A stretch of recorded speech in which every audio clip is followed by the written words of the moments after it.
ఏం కావాలి?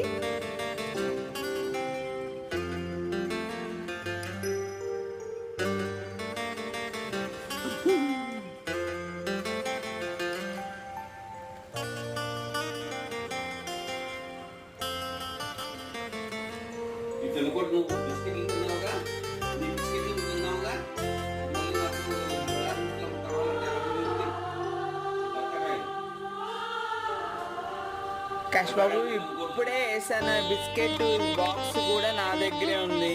తిని వెళ్ళి మళ్ళీ అక్కడ నాకు ఫ్రూట్ కావాలంటే ఎలా కుదురుతుంది కాష్ బాబు? ఆ ఫ్రూట్ తినకూడదు, సిట్రస్ ఫ్రూట్ కాష్ బాబు అది.